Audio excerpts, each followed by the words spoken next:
Hi, YouTube. Brandon is on this show, but he hung up before we did the YouTube intro, so don't worry. He's on the entire thing. Like, subscribe, comment. Jack, what should they comment? Upset of the week. Upset of the week. Again, Brandon is here. Enjoy. Hello. Hi. Welcome to Unnecessary Roughness, Barstool's college football podcast. I'm coming to you from a dark, locked basement in Chicago because this office was built for 10 people and we've got 80 in here and we're competing for room. So I drew the short stick today. Hi, I'm Brandon Walker, Unnecessary Roughness. Brandon, podcast brought to you by, yes. High Noon Hard Seltzer, which is behind us. What is that door that's behind you? So we have the same rooms that y'all got in New York. We have these tiny one-person rooms for phone conversations. Ours just have red doors. Well, it looks like a phone booth. It's a red door, Casey. Get off the damn door. I thought it was a phone booth, honestly. I didn't realize that was the door. A red door. It's a door. You didn't design it. We're not coming at you. I'm not upset with you. John Foley said it before we started recording that you look like you're in some like English phone booth, and I have to agree with him. It looks ridiculous. We're in the old game time room today. RIP. And like I said, High Noon is behind us. Katie set it up. She's got the two big cans because Katie loves the big cans of peach. We've got the game day pack, which is the black cherry, pear, cranberry, and grapefruit. HighNoonSunZips.com, Drizzly, liquor stores, convenience stores. You know where to find it. I know we're going to talk all about this week 4 slate, but there is nothing better than cracking open a cold High Noon on any slate, let alone a good slate day. It's also great because you don't necessarily need them to be so like freezing cold. No, that's true. I've had them room temperature and they're still just as good. And that's a high bar. I'll even take it a step further. I've had them hot, like on a boat or like out on like some sort of body of water, and they've just been sitting in the sun. Still not bad. Still pretty good. It's a great bar. And like we said on last podcast, it's getting really cold out, and usually like the summertime drinks start to fade away and they come back out. Not High Noon. Not High Noon. You can have it when you're snowboarding, skiing. Well, not while you're doing it, but afterwards. Responsibly. High Noon responsibly. Brandon. Right. Week 4 slate is fantastic. It's week 4, and this was probably the most loaded group of games we have had. Not to say that week 3 ended up being a bad week of college football. It, in fact, was pretty good. But week 4 is loaded with ranked on ranked matchups, probably more in week 4 than we've had combined so far this year, the first 3 weeks.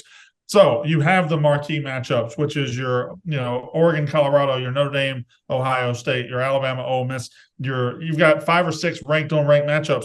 But even if you look further, like if you really dig into the slate, like you got 3-0 BYU against 3-0 Kansas in the Big 12. You got games like North Carolina on the road against a desperate Pitt. You've got UCF, Kansas State in the Big 12. You got UTSA, Tennessee, Memphis, and Missouri both 3-0. Like, we're going to talk about the marquee games mostly, but even if you dig further, the underneath games are also pretty good. Yeah, I think there's 7 ranked matchups, which is like, I want to use the word historical, which seems a little bit dramatic, but I know that when you look at how many games we're having on this Saturday that are ranked, it's great. But you're right. Like the categories that we do every week for this, like the under the radar game, that one was actually the hardest one for me this week because there's so many different games that you can point to of why you would care about those. But I mean, just in general, a fantastic weekend. And we learned our lesson last week. You can't complain about the slate. We've learned it year after year after year. But the one thing that I will say that I'll always stand by is when you have a week that looks like this, crazy shit's going to happen because we're going to have a way better picture of what the college football landscape looks like on Sunday than we do right now, because a lot of these teams are going to be either proven or outed as a little bit fake for where their rankings are. All right. I've got 4 either-or questions for you guys. Okay. Oh, I love it. To kind of set up the weekend. Okay. And we'll branch off and talk about the games after that. But here we go. They're either-or questions, okay? Are you ready? I'm always ready. Who is more likely to receive their second loss on the season this weekend? The Alabama Crimson Tide or the Clemson Tigers? Keep in mind, that's tough. The Clemson Tigers playing the Florida State Seminoles at home. The Alabama Crimson Tide playing number 15 Ole Miss also at home. More likely, because I think both of them are going to get their second loss. But I would say more likely. Well, hold on. Let me stop you right there. Have you just predicted Ole Miss and Florida State to both go on the road and win these games? Yes, I have. All right, fair enough. When we break down those games, I will give you my reasons why. I think more likely Alabama. I think you already answered it. If you said both, I mean that's an Both. answer I think too. both. But if I have to pick one, but I do think both of those teams are going to take their second loss. But if I had to pick one that I'm more confident about, I do think that Ole Miss beats Alabama. I'm more confident about that than Florida State and Clemson. What about you, Jack? Definitely Clemson in terms of more likely. I would just look at the spreads on both those games, and you would see that Alabama is a 7-point favorite currently, and then Clemson's 2-point favorite or 2-point dog at home. I'd be, gun to my head without a doubt. I would say Clemson much more likely. I would be really surprised if Ole Miss won. I would be less surprised if Clemson won, or more surprised or less surprised if Florida State won. All right, so I've got our next either or question. Which former power is more likely to play for the national championship this year? Notre Dame, Texas, or USC? Katie, you want to go first? Notre Dame, Texas, or USC? I don't. It's a good one. I'm gonna have to go with Texas. I think they're gonna have the easiest path at least. I agree with that. I think when you look at what Notre Dame has to do to get back to that, and obviously their first test of that, it'll be this weekend against Ohio State, and then USC playing in a loaded Pac-12. And we saw what happened last year with the Pac-12 that, I know I can't bury Oklahoma. I don't know where you stand with that. We'll talk about them playing Cincinnati this week, but Texas is very clearly the best team in the Big 12 to me. And that path seems a lot safer than the other two. So I'm going to take Texas as well. I am probably controversial here, but I am perfectly willing to bury Oklahoma. In fact, it's not even burying them. I just don't think they've climbed out of the grave from last year yet. So they're still buried. Jack, who's more likely as a former Texas. power? Texas, yes. Yes. Okay. Are we all so? I think it might be Notre Dame. They have, but yes, I mean that's big talk. Well, it's just predictions. I mean, this isn't. Obviously, they got tough games, but it goes back to what I said before when we started talking about this. That this question will be very fun to reevaluate next week, because if Notre Dame goes and beats Ohio State, or they're at home. We're doing it now, though. Like, I know. If they've beaten Ohio State, it'll be easier to answer. But I feel like even worst case scenario, can I see them splitting at home with Ohio State and USC? I think I might be able to see that. So in fact, I would say of those to rank them, I would say Texas, Notre Dame, USC. I think USC has the least likely path of those three right now for me. They could be the best team, though. I don't know if they are. Right. They could be. But the Pac-12 is just so up in the air. Texas is the safest answer, I think. If you are number 3, either or, if you are Michigan State, is your first call, assuming Deion's out the window, is your first call to Mike Elko or Kansas State coach Chris Kleiman? My first call is to Jonathan Smith. I do Elko. Okay. Let me rephrase the question. If you're Michigan State right now, who is your first call to, assuming Deion doesn't have a phone? Elko. I think Mike Elko. That was really racist of you to say Deion doesn't have a phone. I said assuming he doesn't. Who knows if he does or not? But anyway, right there, you guys answered the original question. What I did was open it up because he gave me a good third answer. The entire world's available. Is your first call still Mike Elko? Right now, I think so, yes. I mean, again, assuming Deion's Jonathan Smith's a good one, too. Chris Kleiman's a good one, too. Like, there's a bunch of good ones. I mean, there's certain ones like, yes, like a Dabo and Nick Saban are great, but those aren't feasible answers, I think. Urban Meyer, that's my answer. I think, there's other factors at play, but the Big Ten money and SEC money compared to Big 12 for the next 5 to 10, 15 years is going to be massive. More than you know what? You just brought up a point. I'm sorry, I'm stepping on your point. To bring up the point you just brought up.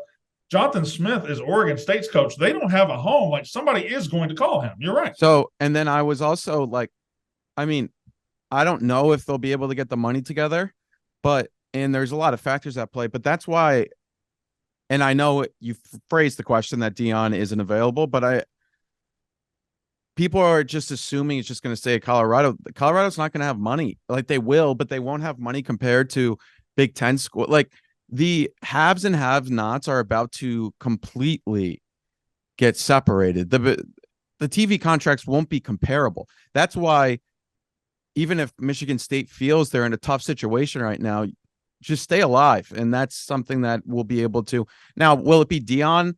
Probably not, but I think he's worthy of call. Jonathan Smith will probably be the safest and cheapest option because he's Oregon State. Yeah, they have nowhere to go. Like they may be in the Mountain West, which stinks, but they're going to have no money. So Michigan State would be able to get him for cheap. Well, and they also have already proven, like we've said a million times, they've already proven they'll pay somebody a ton of money. So regardless of anything else, like you look at what they were able to hand Mel Tucker, he had all the hype in the world, but still $95 million was a hefty paycheck for that guy.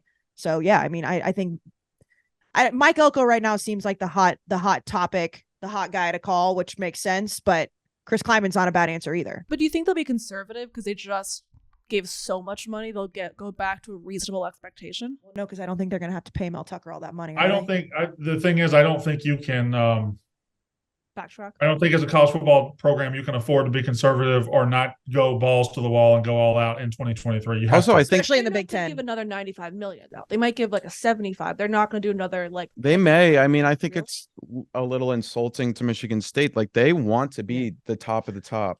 Yeah, no. So they're going to. I think they'll pay top dollar 100%. No, yeah, sorry. It was not meant as Michigan State. I think it was just a scorched earth. Last one. Who is more likely out of these three quarterbacks to hold up the Heisman Trophy at the end of the season? Quinn Ewers, Sam Hartman, Shedeur Sanders. I think Sam Hartman. Quinn Ewers had his year. Like, there's a very clear, like, difference with Notre Dame. Sam Hartman arrived.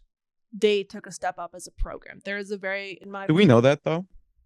At least optically, yes, there's other factors, 100%, but I think there's a good. Yeah. Like Quinn Ewers just went and beat Alabama. Like he's one of the hot names. If I'm going to go with what I was saying about who I think the most likely to play in the national title is going to be, I'm going to say Quinn Ewers because I think that Texas has the easier path and he does have that marquee win. Now we'll see what happens with Alabama the rest of the way. They're still Alabama and a very impressive win at night in Tuscaloosa. Sam Hartman, though, has a massive opportunity to take a gigantic step forward for himself in that race after Ohio State. Those marquee games are there. I mean, if they beat USC against Caleb Williams, obviously, but right now I would take Quinn Ewers just because he already has that marquee win. Notre Dame doesn't have one yet. Is that so with Notre Dame and USC? Whoever loses that game is out of the Heisman race, correct?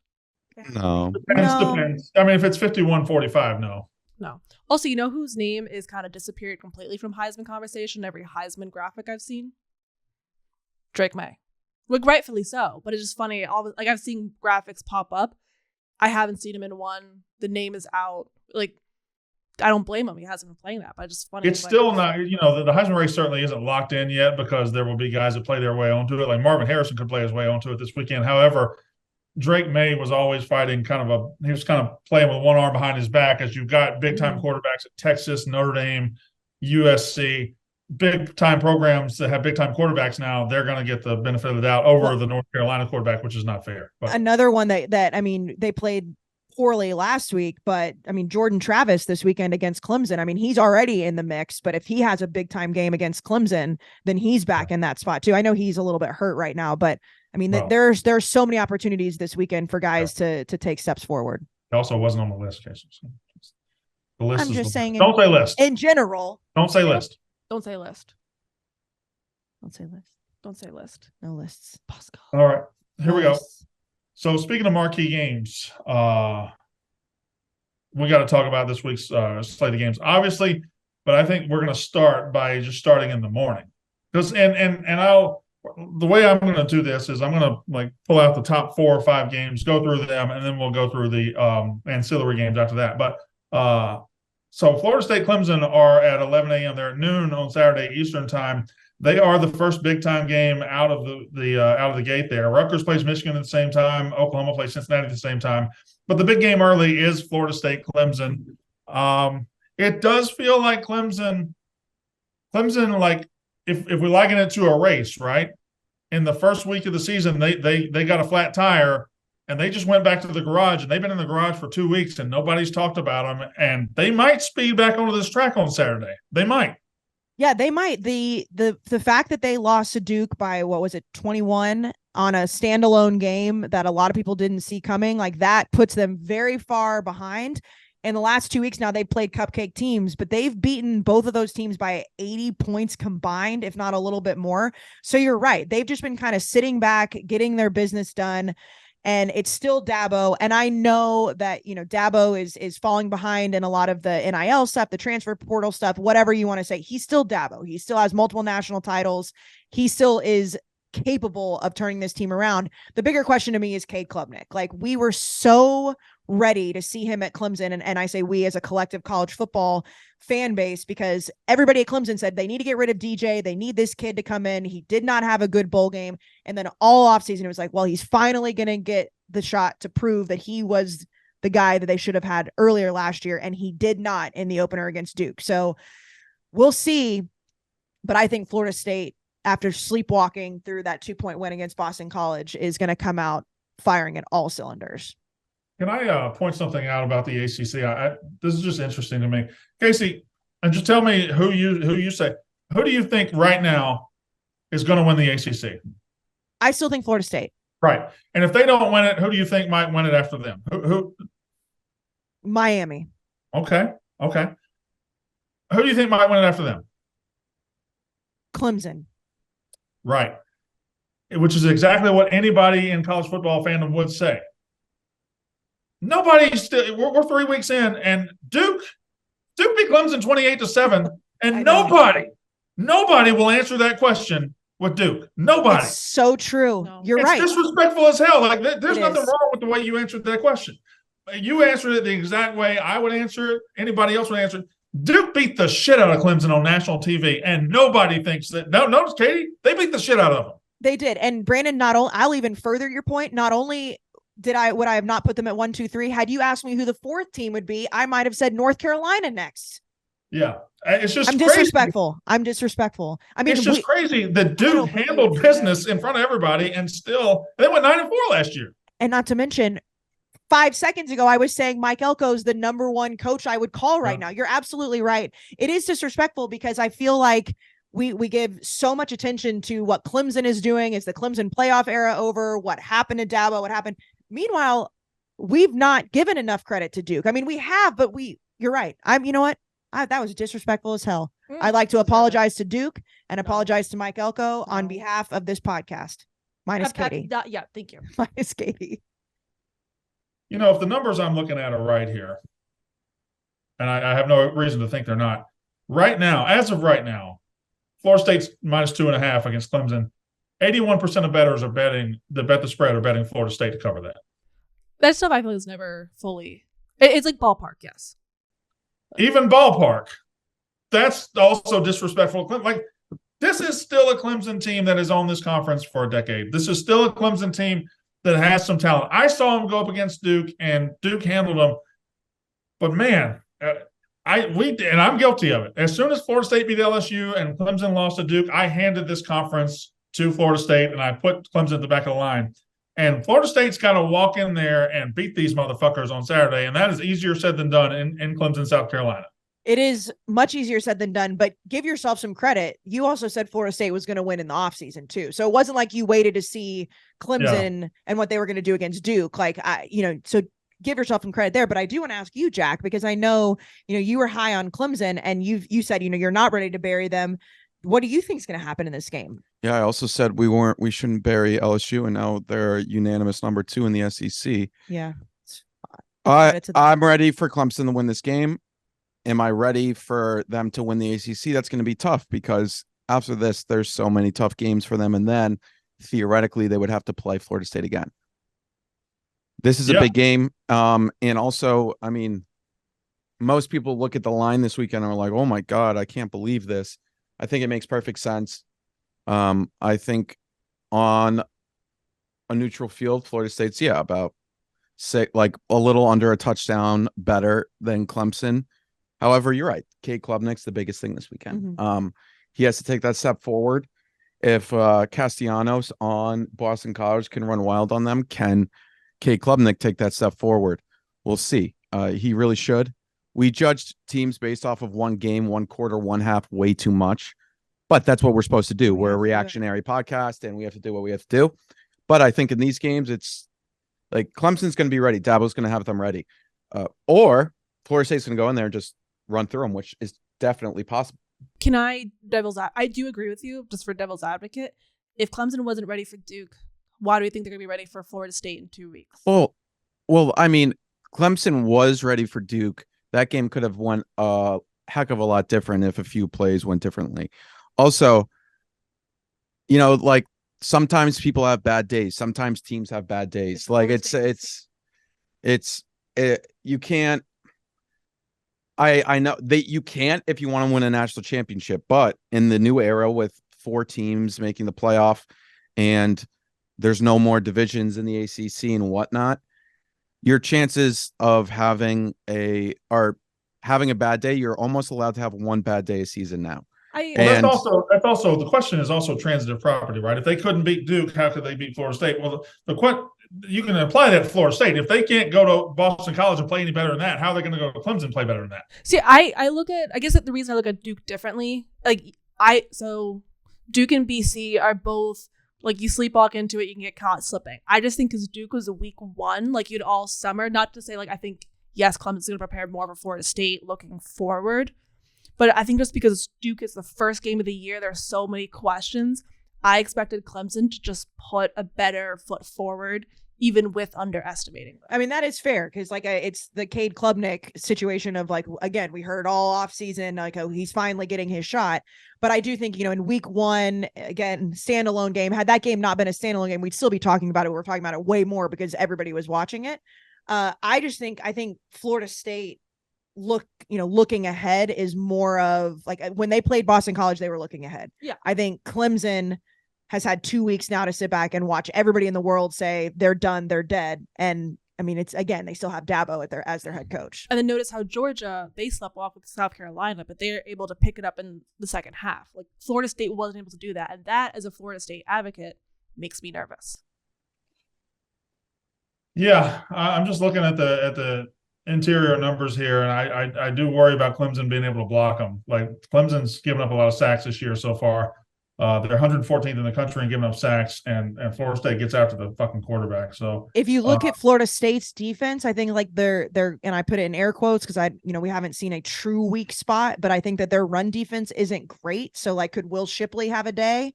Maybe. I'm going to stick with what I've thought. And I think Florida State's going to win the conference. I think that Jordan Travis is a Heisman quarterback if he can stay healthy.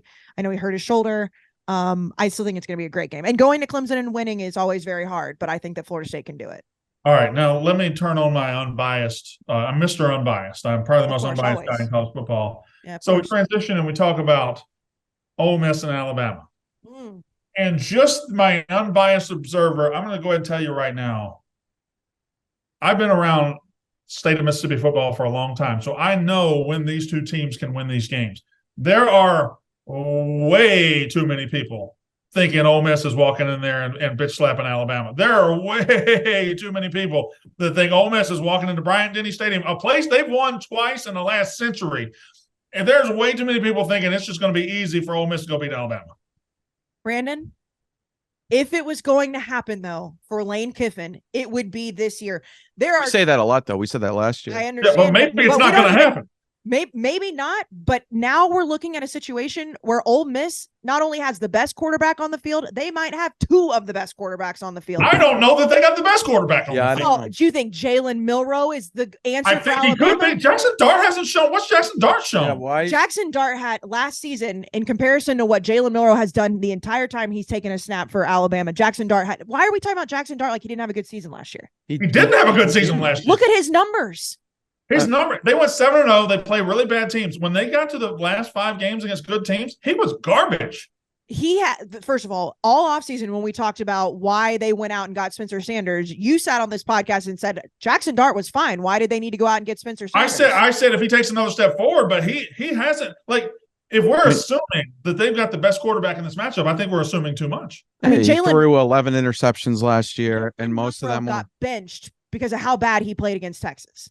I don't know. If we're talking about him being better. I don't know if Jackson Dart would have played better in that situation. I don't know. They had to go to 2 backup guys and barely beat South Florida because Jalen Milroe wasn't the guy. I'm not saying that Alabama is bad. Kiffin went out and got Spencer Sanders.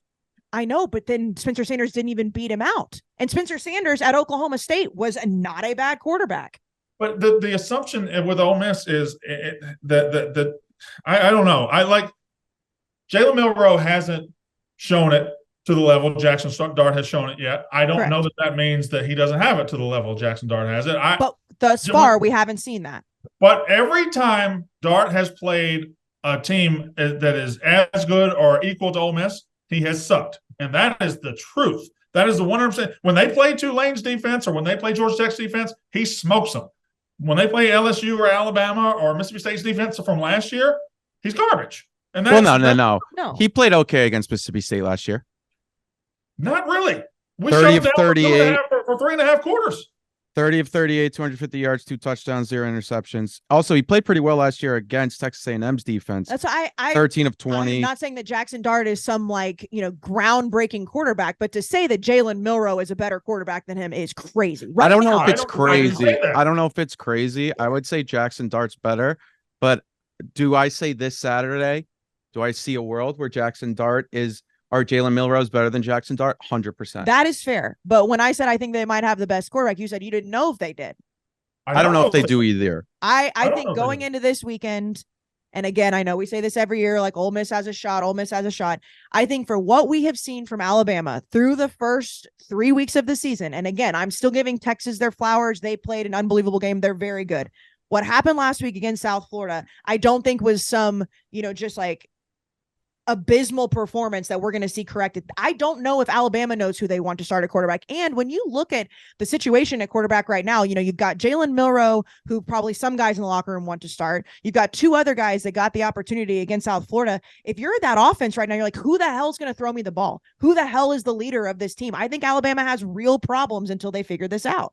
Well, they haven't figured it out. There's a couple other issues here. Ole Miss can't block. They can't block. Judkins hasn't gotten going yet. He didn't play last week. All right, he played a little. But they can't block. Alabama's defense still looks pretty good. I don't know. I just think Alabama is being discounted to a level. We're pushing Alabama down a little bit too far and pulling Ole Miss up a little too far. They played Tulane's backup quarterback, and that was a 7-point game with 3 minutes left. They scored a defensive touchdown to make it look like they blew them out. And then the 3 quarterbacks they played are whoever opened for the opener, Haynes King last week for Georgia Tech, and then Tulane's backup. And they gave up 20-something points in that game. They gave up 23 to Haynes King.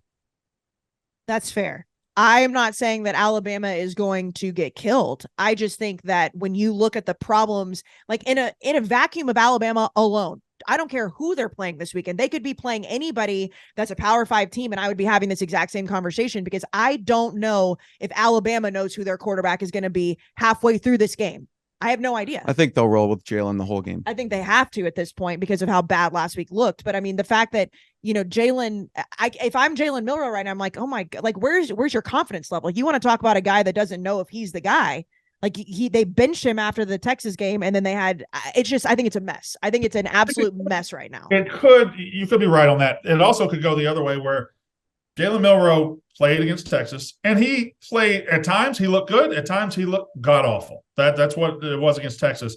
And then they benched him, and I don't know that the team reacted to his benching very well. Oh, I don't think they did at all. I don't think the team wanted him benched. I don't think the team believed he needed to be benched. And there could be a jump up here where he's their guy again, and the team kind of rallies to that point. And defensively, Ole Miss hasn't had to stop anybody yet. On paper, I don't see where Ole Miss is a better football team than Alabama, but everybody in the world has decided that they are. And I don't agree with that. I think. Well, not everybody. I mean, they're 7-point underdogs. I think the ultimate look at if we really want to look at who's a better team and whatnot, our best estimate is without a doubt just looking at the market of just sports betting as a whole. And I know there's a lot of people that don't listen to or don't bet sports and whatnot. That's completely fine. However, the closest mark towards the final score every single year is the spread. Mm-hmm. Without a doubt. It's very good. It's money exchanging hands. And we see, all right, it's a pretty good estimate right now to say Alabama's a 7-point favorite, or 7 points better than Ole Miss at home.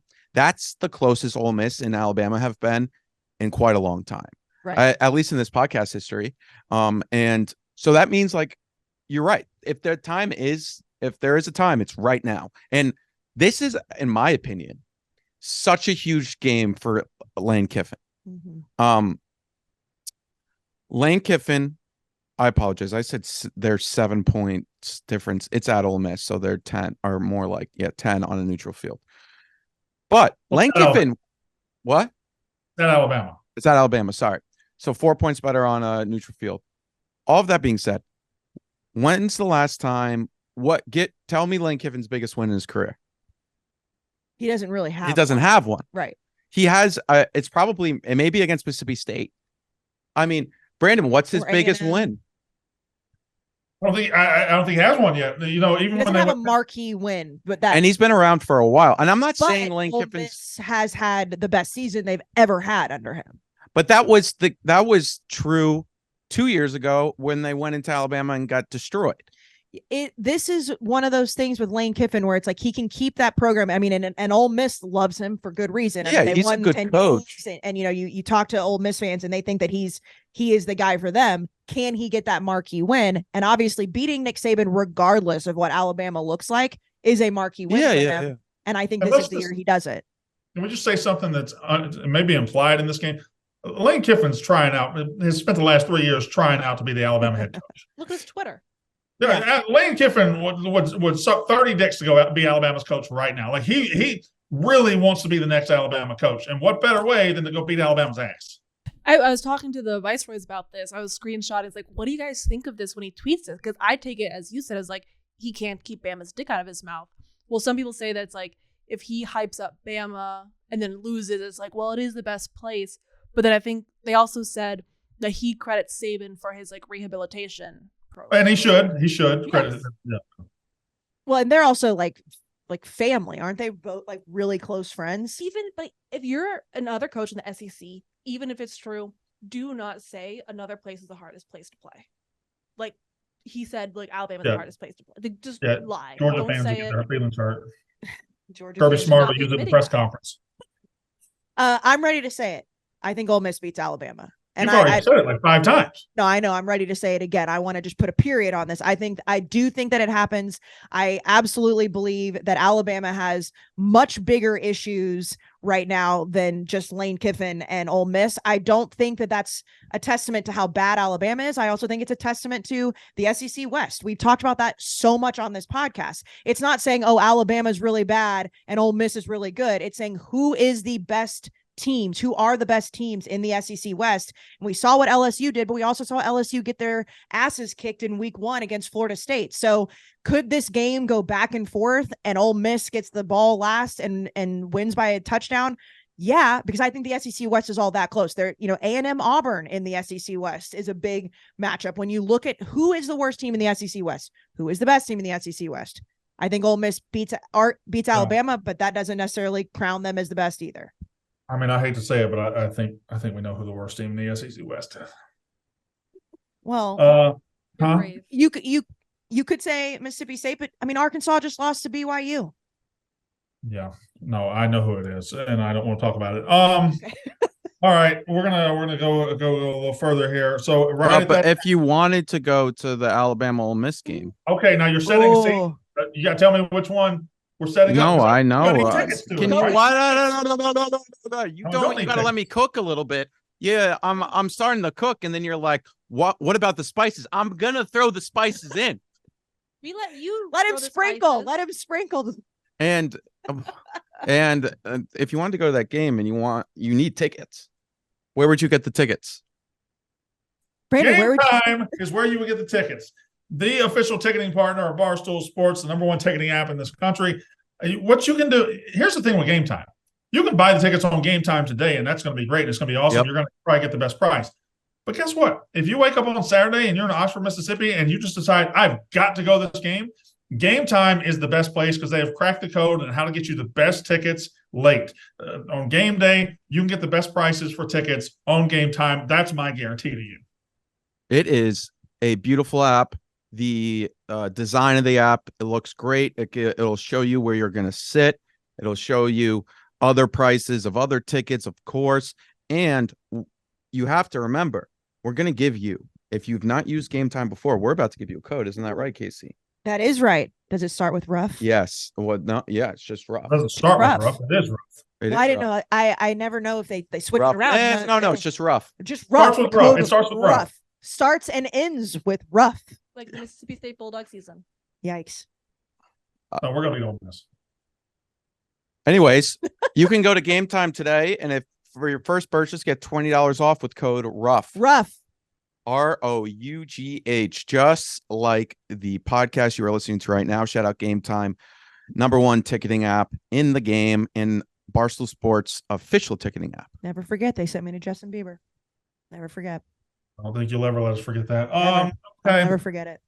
So at 2:30, when Alabama and Ole Miss are kicking off, we will also be kicking off in Eugene, Oregon, where the Oregon Ducks, the Colorado Buffaloes will play. Might be the most watched game on Saturday, which this one will be interesting because last week they set records with 9.5 million people watching at 2 a.m. It would be hard. I'd be hard pressed to think anything could be more watched than Ohio State Notre Dame this week, but we'll see. We'll see. Casey, do you harbor any ideas that Colorado can go win this game? Yes, I harbor those ideas, but What percent, like, confidence level? I give them a solid 10 to 15% I'd say chance. 20%. I would think say that's 20. fair. It's fair. I would say a 20% chance to go in and win. Now the number I think is what's 20.5 right now. Here's the issue, and everybody knows it. It's, can that defense stop Bo Nix? And I think that what we saw on Saturday night, Sunday morning against Colorado State is that they are going to have some trouble doing that. I think we know that this offense is really good. Shedeur Sanders is one of the best quarterbacks in the country, regardless of any of the mistakes he made. Again, to have the ball, 98 yards, 2 minutes and 6 seconds left. We can go back through that. It's the defense for me. And Bo Nix is a guy that, he's on the outside looking in right now, but he is a Heisman Trophy candidate guy. This Oregon offense has looked really good. That's going to be the biggest question. And without Travis Hunter, he's not the only guy that matters on defense, but he's obviously a very key part to that. It's if Colorado's defense can slow them down at all. They're not going to be able to stop Bo Nix. They're not going to be able to stop this offense completely. But if they can slow them down enough to where Shedeur and that offense can keep up with them, I think it's a much closer game than Vegas predicts. And I do give them a 20% chance to win. I think it's going to be very, very tough. And that defense is the biggest question mark. That's realistic. Do I think going into the game, I'm going to change my mind and say that Colorado's going to win? We might. It's Wednesday. Here's Colorado's problem, and it's a problem they're going to have for the rest of the year. He's got the skill position players. He has the quarterback. He has the receivers. He has the defensive backs. He has gone out, and Colorado has built, but they're not strong enough on either line of scrimmage. They couldn't block Colorado State. They're near dead last in sacks allowed. They can't run the ball. They're 129th in running. They can't really block up front. He doesn't have the big nasties up front, and he can't really get after the quarterback on defense. And that is a bad sign when you play in a conference with 5 of the best quarterbacks in the country, you better be able to put them on their ass. So while they have, I believe they have half, maybe 3/4 of an elite team, I don't think they have that last 25% to be able to beat an Oregon or a USC, because it's just hard. If you can't block, and if you can't keep people out of your backfield, Shedeur can be the best quarterback in the world, but if he's running for his life all night, it's going to be tough.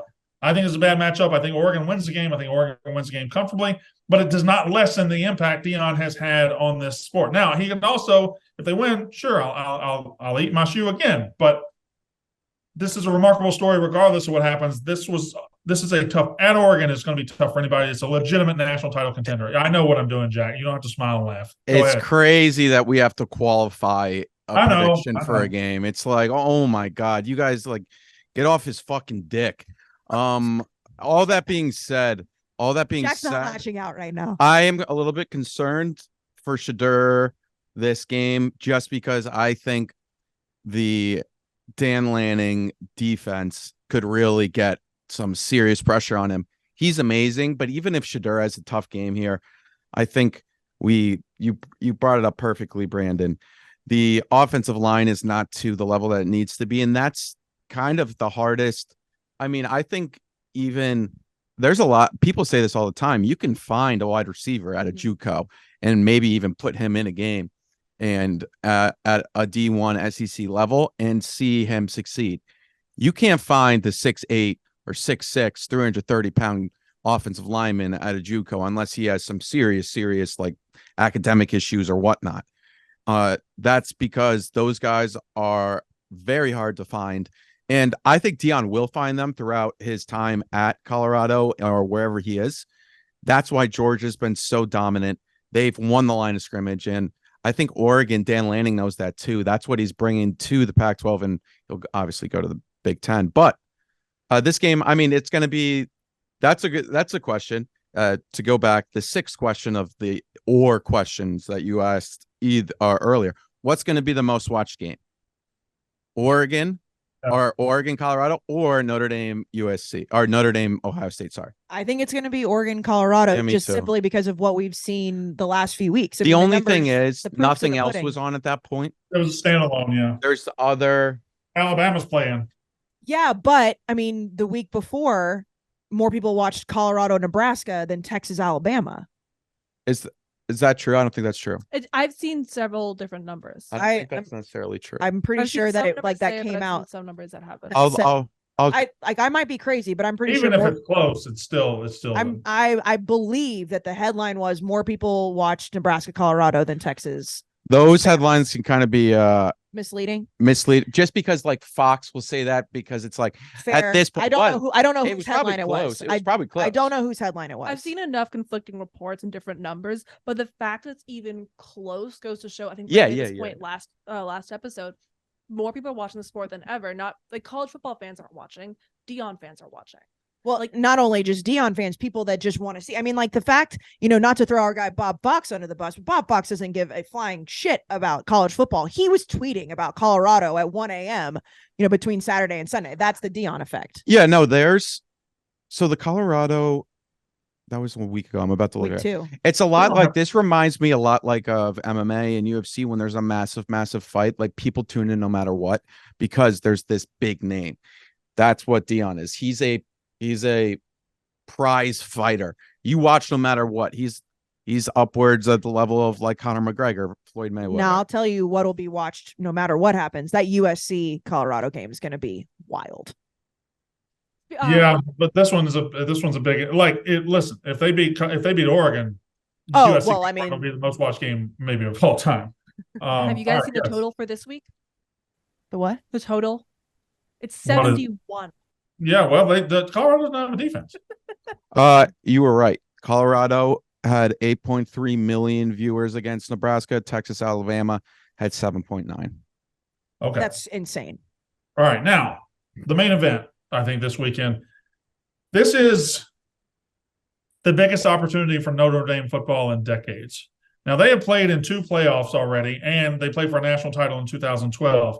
But every time they did so, it was always they're in there, but it was always, they got to the playoff. But when they play Alabama, when they play Georgia, when they play Alabama, it's going to come back to reality, and it did. However, with the way this sport has opened up this year, and the top has come down a little, I think Georgia and Alabama have come down to the pack. Now, if Notre Dame wins this game against Ohio State Saturday night, they are a legitimate factor to win the national championship. That's the stone cold fact. They now have a quarterback. They now have an offense. If they beat Ohio State, which is a tall task, they will come out of this game as a national, not a playoff contender, a national championship contender. I think they can come out of this with a loss and still be it. Depends. Yeah, but then they got a lot. They got a lot. The road gets so dramatically tougher because you have to win on the road at Clemson, you have to win on the road at Duke, and you have to be USC at home, and you no longer have a security blanket. That's fair. I completely agree with you. And the thing for me with this game is Sam Hartman has proven that he is the guy for Notre Dame moving forward this season. How close are they to a team that was in the college football playoff last year? And that, I mean, I know they're two different teams. I know we've got a different quarterback at Ohio State, but just from a visual standpoint, because every time they've made it to the big dance, they've become memes, right? They've been made fun of. And it's not even just like, oh, anytime you play in Alabama or, you go to Oklahoma, you get on the list.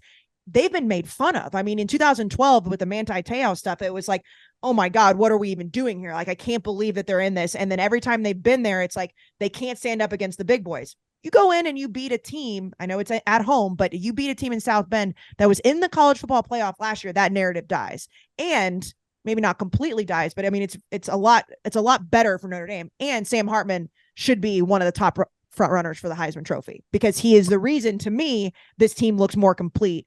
And thus far, they haven't had to prove it against a great team, but they've looked pretty damn good through week 4.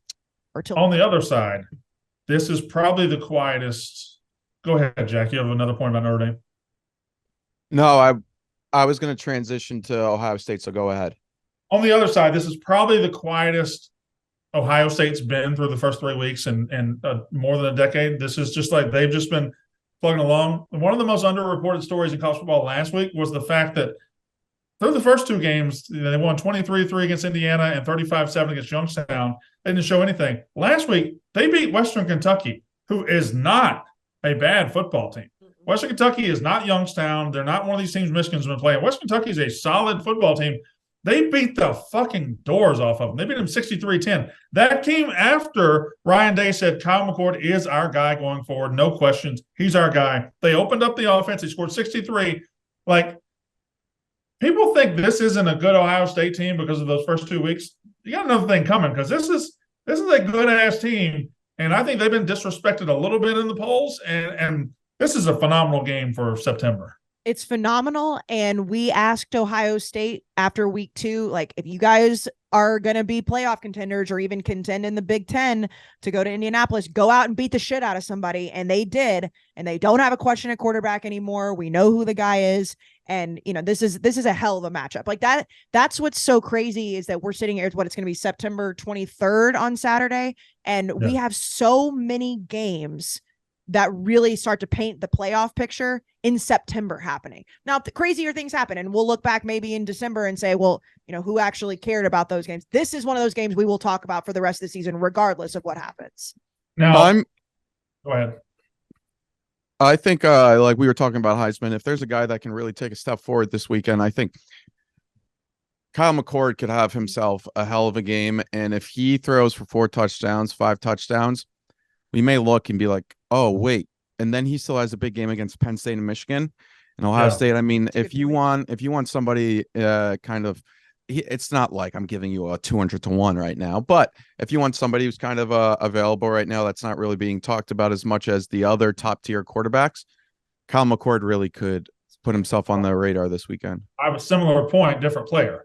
I think Marvin Harrison Jr. could just leap up Heisman. If Marvin Harrison Jr. goes out, because the answers to the questions Notre Dame has: did we have a quarterback? Yes, Sam Hartman. Can we run the ball? Yes, Audric Estime.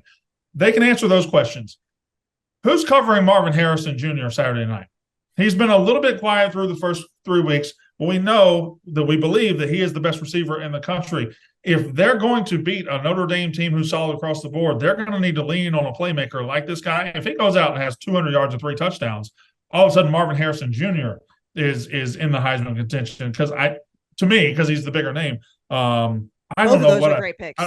I don't know who I think is going to win this game. I don't know who Can we do an unnecessary roughness pact between this family right now? Mm-hmm. I think we picked the game today, but we're all allowed to change our minds by Saturday. Saturday night at midnight. No. Friday. I would like to change my name Saturday night at midnight. My mind Saturday night at midnight. No. As long as we can too. No. Brandon, as of right now, on Wednesday, September the 20th at 12:30 p.m., who is winning between Ohio State and Notre Dame? Straight up. Notre Dame. I'm going Notre Dame. I'm going to go Ohio State. I think I'm going to go Ohio State too. No. You're allowed to change, but right now, what is your prediction for this podcast? I got to go with Ohio State. Who do you go with? Notre Dame. Notre Dame. I think I go Notre Dame too. Yeah, I'm going Oh, Ohio I State. hate you. I God, I think hate you. Okay, so for those at I home agree that with are Jack listening, and I agree with Casey. It's so funny. So John Foley is our producer today, but he can't because we're in this room. We're in a different room today, as you guys can see, or if you're listening, we are in a different room. John can't hear what Brandon's saying because of like there's so many chords. We have a billion chords in here right now. This is like the meme that you make whenever somebody doesn't hide their TV cords, their Yeah. TV cables. This is what's happening. I did. John, don't just know that Brandon has changed his mind about 17 No, Brandon times. has picked Notre Dame and Ohio State to win this game. Ask John who he thinks is going to win. Who's going to win this gonna game? 3. 3. Ohio State at Notre Dame. Notre Dame. He's going with like you said, Notre Dame. I think I agree with John. I think I agree with John. He agrees with you. He agrees. He agrees with you. Ridiculous. Jack, why is Ohio State going to win this? I think Kyle McCord is going to show that he is, and I do think this is what, year 2 with Jim Knowles as their defensive coordinator. I think the defense is really going to show up, and we're going to have to really have a Ohio State discussion on Saturday night. However, this is not a confident pick by me. I'm not confident. Notre Dame, I'm really excited for this game. The matchup, the Jersey matchup's going to be electric. Oh, it's going to be a beautiful. beautiful fucking game. And it's at night. And Frank it's going Tank to will be be there with Shane Gillis, which is the funniest thing I've ever heard in my life. It's going to be college football perfection. Frank was just out there talking about, like, you know, the fact that he'll probably be on the field, or somebody asked him if he'll be on the field with Shane. I'm like, can you just visualize, like, sit back, close your eyes for a second and visualize Frank the Tank and Shane Gillis in South Bend at night. I imagine better people who don't know who Frank is, and then when something goes wrong, and there's not that many of them out there anymore. Everybody, and Frank's a massive celebrity. I'll be honest, Frank the Tank will be recognized more than Shane. Yeah, he sticks out more. He's a more recognizable, like, human. No, I think he's. You think he's more famous than Shane Gillis? Yeah. Does Shane Gillis, and I don't mean that as an insult. Like, Shane Gillis just had another Netflix special. Like, he's so funny, but I don't mean that as a insult. No, it's Frank the Tank's just like Frank the Tank, Shane Gillis duo in South Bend next to Touchdown Jesus is a beautiful sight. All right, before we got about 20 minutes left of this show, so we got a lot of games to just hit rapid fire. Before we hit them rapid fire though, huh? Good games. What? It's a good problem to have. Yeah, okay. Before we hit all that, though, if you're going to go to any of these games, not only do you need the tickets. All right, Katie, you were trying to show off and then you hit yourself, didn't you? Yeah, she did. She smacked herself in the face with her notepad. You're going to need a car. You're going to need a car to go on these college football road trips. More than anything in life, the car that we drive says something about us. So who do you want to be? Well, Cars.com has the answer to that question. Cars can define us. They can be part of your personality. They can be something you love. And Cars.com has over 2 million possibilities at all times for you. They're uploading over 50,000 cars a day. Trust me, whoever you want to be in this life, it is out there waiting for you on Cars.com, the number one resource online for people to find their car. I have a Jeep. I'm a Jeep guy. Got plenty of Jeeps out there. If you want to be like me, if you want to be a good-looking Jeep guy that does a Jeep wave, you can do it. No, I do it like this. That's it. That is the hand up. My boyfriend has a Jeep, so it's always the. I do this. Really? Oh boy, I've never seen that. Anyway, if you want to do the Jeep wave, go to Cars.com, get you a Jeep, Casey. There is very little things that I miss about not having money, but like having to do road trips versus flying is one of them. Like, I love when you look back in college and you're like, we can't afford to go do like a round trip flight to go see this game. We're just going to jump in the car and we're all going to split a tank of gas and it's going to be fun. And Cars.com is probably like the best. It is the best place to go and find that, because when you take a road trip with your friends, especially whenever nobody does have money, you need to be comfortable, and Cars.com will help you with that, because a comfortable road trip and a car, I mean, those are the memories. You make those. You don't think about, that round trip to fly to South Bend. You think about the time you jumped in the car with your friends and your buddies and you took a road trip to South Bend. Like all the road trips, snacks, all the playlists you have to do. Yes. Go to Cars.com. Cars.com's got your possibility for you. Cars.com, where to next? Okay. Here we go. We got a lot to talk about, a lot of games, because we haven't even really talked about, like, in the Pac-12 alone, you got UCLA and Utah and Oregon State, Washington State. That's 2 ranked matchups that are going to start determining probably the most interesting conference of the season. Arkansas LSU is this weekend. Like, does Arkansas have any nuts about them? Can they bounce back? And I'm going to go through the whole slate in a minute. Iowa Penn State is not a small game. Like, Whiteout. Penn State is. They didn't struggle mightily against Illinois, but they didn't exactly beat them by 40 either. So Iowa is just one of those teams that can frustrate you. That's a sneaky matchup there. Everybody's going to be paying attention to Ohio State, Notre Dame, and Penn State's going to be in a fucking war. All right, I'll get going through the whole thing. Also, I'm rooting for Iowa to win that because we have some shirts for that. They're the coolest thing I've ever seen, and I'm so excited. So if Penn State wins, I'm going to be very upset. Katie loves the merch game. I mean, Penn State's probably going to win. Penn State's probably going to win. I know. Should we do our categories like that we do every week now to just so we can get those games out of the way before you go through the slate? I forgot all about the categories. Okay. Okay, so you could only watch one game this week, Brandon. Which one would it be? It's Notre Dame, Ohio State. It's two powers. Easy. Jack. Colorado. You just have to watch it. Casey. Wow, what a spoiler! Spoiler. No, I'm going to take Ohio State, Notre Dame. I'm going to do Florida State, Clemson. I care about Ohio State, Notre Dame, but everyone else is going to watch it. I'm going to hear what happens. Y'all better be ready. If Clemson wins that game, Jack, all of you motherfuckers who were like, "Oh, at Stu Presidente, fire this guy, hire someone that knows ball." We coming. We coming. Who keeps more receipts, Jack, Mac, or Dion? I think Jack. Dion. No. Jack, you know why it's you? Because you do it personally. Dion has way more receipts to keep track of because he's like a worldwide phenomenon right now. But he's got a whole team doing it. You're right. You have a personal Jack Mac list. No, I have a list of people that have wronged me that are keeping receipts. No, but that's personal people within it's typically people within the company. Yes, but you guys are not like nobody in this. But you also keep receipts, or even come close to being on it. I would hope not. No, you know, really Katie, sad. No, John Foley, no. And it's probably the closest. Yeah, but Brandon and I have that kind of like dog on dog relationship. We're just like, you know how dogs fight? Like they just like eat each other's necks. Like it's just sparring. But you also keep receipts of fan bases, and Clemson fans post week 1 wanted your head on. Also, not Clemson fans. I mean, not Clemson fans. Like are just fans in general. Fans in general about Clemson. Excuse me. I mean, I get why. Well, Clemson fans also are mad at him because he says Clemson the same way I do, which is wrong. I've changed it. Clemson. I fixed it. All right. Okay. Let me. Okay. So what was the second category? Player you're most excited to watch.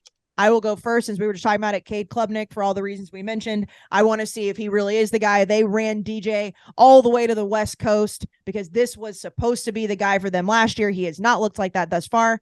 And you want to talk about a guy that could sneak into now, not the top of the race, but if Cade Klubnik has a hell of a game against Florida State and has crazy stat numbers, and all of a sudden he's like, oh, well, maybe Dabo's found his guy.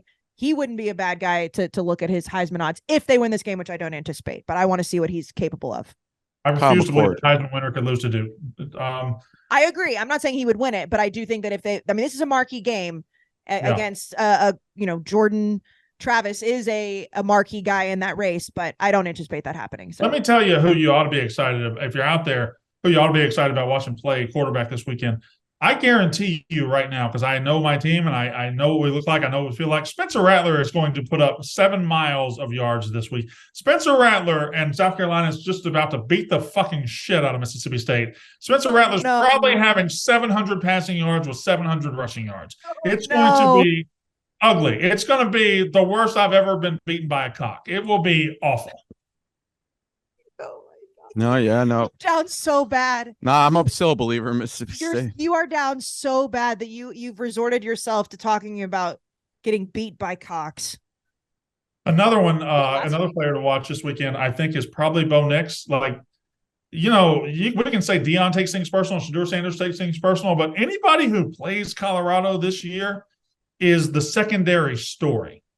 And if Oregon and Bo Nix are at home, they're going to be pissed off to be the secondary story. He could go off for big numbers. Yeah, I'm ready for Bo. Yeah, we love Bo. So you see certain game day shows have that Bo sign everywhere. Like, are they just paying people to go? Oh, for sure. Oregon definitely is. Yeah, for sure. It's like the Jesus person that goes every time. Yeah, I think does the Wazoo guy pay his own? That may be ESPN may. No. It's not how they do that is Washington State has an alumni network like every college, and then they try to find somebody in the area. It's the same person. No. Oh, no. never mind. All right, what's our next one? No, wait, Katie. Sam Hartman. I know that's not my game, but I think this is I think honestly for both. It's a statement for both Kyle McCord and Sam Hartman. And you said Kyle McCord, right? Yep. Yeah. I'm gonna go with Sam Hartman just to add another one. But I think it's their big coming out party. Is like, yes, Sam Hartman's look good, but against Navy, against like NC State's But if you go out and throw for bajillion yards against either of these teams, it's like, all right, I'm here. Come fuck with us. Good quarterback. Can't deny it any longer. What's the next one? Your upset alert game, Brandon Walker. God. You want me to go first? No. I'm putting my own team on upset alert. Now, I do not believe that Texas A&M will lose this game. However, I do think that when you look at a team right now that I know, Brandon, you're not high on Auburn, but Auburn's offense, and they haven't played anybody, and I get that, but Auburn's offense is putting up numbers right now. And 14 against Cal. Okay, that's fair. I don't think Cal's that bad of a team, but what I've seen from A&M is that defense has not been good. Now, Connor Wegman in this offense for A&M looks fantastic, but for me, I'm going to put them on upset alert. I mean, Auburn, they did play UMass and Samford. They haven't played anybody. I get that, but I think that they're averaging like 400 yards right now, I believe. That is not a great stat against an A&M defense that has struggled. Peyton Thorne is not a bad quarterback. I think A&M takes care of business, but I don't think that it's a slam dunk that A&M wins this game. And I understand they looked great against ULM, and everybody's very high on Connor, and that's all fine and good. What can this defense do? Can DJ Durkin actually put out a defense that can stop an SEC offense? All right, can I go next? Because I want to get mine in before Jack steals it. Yeah, you're going to take mine. I know what you're going to say. You want to go 3, 2, 1? Yeah, 3, 2, 1. Memphis. Utah. Oh, okay. I said Memphis. I said Utah. Yeah, no, we don't have the same one. That's great. I don't think Utah's been overly impressive. Even if Cam Rising were to come back and miraculously play, like their backup quarterbacks aren't very good. I don't know how good he's going to be if he's not healthy. And I think UCLA is really good. I think UCLA goes on the road and beats Utah. UCLA is my squad. They're my most surprising team this year. I love UCLA. I agree with you 100%. I said Memphis. I mean Missouri against Memphis. Mizzou just had that massive win. Elijah Drinkwitz was. Did you see his little? It went viral on TikTok where he's like, "I didn't like how our fans booed Brady Cook." Okay, man, relax. I hate fans boo. Welcome. It's the SEC. I mean, I don't know what to tell you, man. Also, I didn't really hear it either. Maybe there was a few people who booed. It's just it wasn't something that was overwhelmingly noticeable on TV. So and then you do it on, and then it's just like this TikTok culture where it goes on. It's like, I love this coach, man. Like, what? This is how you ride for your players. Coach better. All right, coach better. That being said, Elijah Drinkwitz, he loves to get on that mighty high ground. He did it earlier where he was like, did we consider the players when we're doing all this conference realignment? It's like, did you consider the players when you went from App State to Missouri? No, you didn't. You went and got your back. So watch your mouth, okay? All that being said, Memphis, Missouri. Next is under the radar game, or did she have? I thought we went first. No, I went first. I had the same thing. Good, you went first. Utah losing to UCLA. UCLA people are very under talking about right now. I said that sentence backwards. We are under talking about UCLA. Well, they're probably the 7th best team in the Pac-12, but they still might be really good. Yeah, it's crazy. Like they're 3-0 right now, and they've just quietly gotten the job done. I don't know. They're killing nobodies, but they're still killing them. Yes. All right, under the radar game. Yeah, I got one. Go for it. 3-0 BYU and 3-0 Kansas. Last week BYU beat. I didn't think BYU was going to be very good at all. I did think Kansas would be pretty good offensively. This has all the makings of 45-45 with 3 minutes to go in the fourth quarter. If you have to watch this game, you're going to be thoroughly entertained throughout. I think it's going to be fantastic. In fact, if nobody picks it, there's another game in that conference I also want to talk about. But Casey, what's yours? So this one is not really under the radar because it's a ranked team, but I do think ranked on ranked matchup, but I do think not enough people are talking about it. It's Oregon State, Washington State. I mean, these two teams are being just left out. They're left out for dead right now. And they're both ranked. I think it's 14 and 21. I mean, we're talking about good football teams. You've got the DJ experiment happening in Oregon State right now. Washington State's a good football team. So I feel like when you look at the Pac-12 and the fact that we don't really know exactly who's going to come out of that conference victorious, we do know who the top teams are. These are two teams solidly in the mix, and nobody wants to really talk about it unless you're really diving deep into this slate. For a ranked on ranked matchup, I feel like this is the least talked about game I've seen in a long time, because every time there's two ranked teams playing each other, everybody in the world wants to talk about it. I feel like nobody's talking about this game outside of those two fan bases. Is this a reflection of why they're left behind in the Pac-12? Probably a little bit, yeah. Oh, this is the Pac-2, isn't it? Yeah. This is for a conference championship. That's what I'm saying. They're left out to dead, and they're both in the top 25. The remaining. I'm taking Oregon State, by the way. I think that DJ gets the job done. Katie, what's your under the radar game? I might be a little biased, but I think it also was kind of runner-up for upset. I think UNC Pitt. UNC is on the road at a 1-2. Pitt is only a 7.5 point favorite. Pitt's one of the teams that gives them struggles. So if you wake up on Sunday morning, like I don't want to watch that game myself, even as a UNC fan. If you wake up and UNC loses, that could be a very gross, close game that just flies under the radar. Jack? Baylor, Texas. This is always a big time game. I think Texas last week we saw struggled with Wyoming, and now we see them against an in-conference rival, Baylor. I don't know the exact numbers between them over the past decade, but I would assume they're pretty close in terms of who's won the most games.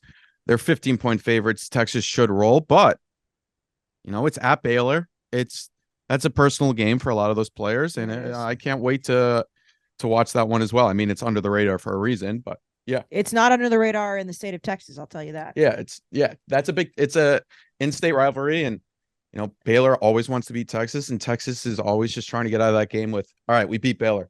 We can take a deep breath now. It's on. Yeah, and I mean, is Oklahoma, Texas next week?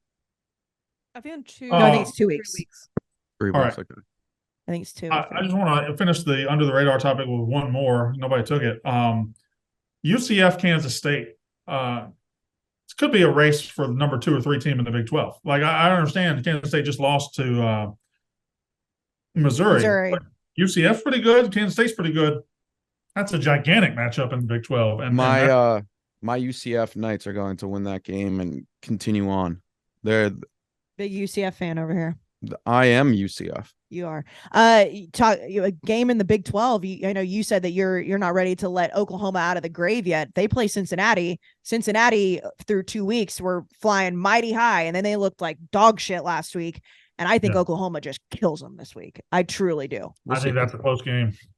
Wait, did Missouri not get ranked after beating Kansas State? No. Sorry, I'm just. No, I know it's the it tells me everything I need to know that Tennessee is still ahead of Florida in that. And I know you have to do it because of preseason rankings, I guess, but that to me is just buffoonery. Well, I got to be honest. I think I might still rank Tennessee over Florida too. I think Florida's probably going to go 5-7, 6-6. Tennessee's going to go 7-5 or 8-4. So I understand that thought process, but it's also so hard to just like wrap your logical, rational brain around the fact that a team would be ranked higher when last week we saw what happened when those two teams played. All right. Is that it? That's all we got, right? I think so. Well, we're out of time anyway. You got to go do a thing, and I got to do a thing. Do you want to rush through and do just straight ups or skip that? I mean, we have some time unless you need to go right now. Do you want to? I got it. I got to go. But all right. We pretty much gave it forward. It's a fantastic weekend. Yeah. And also great weekend of college football.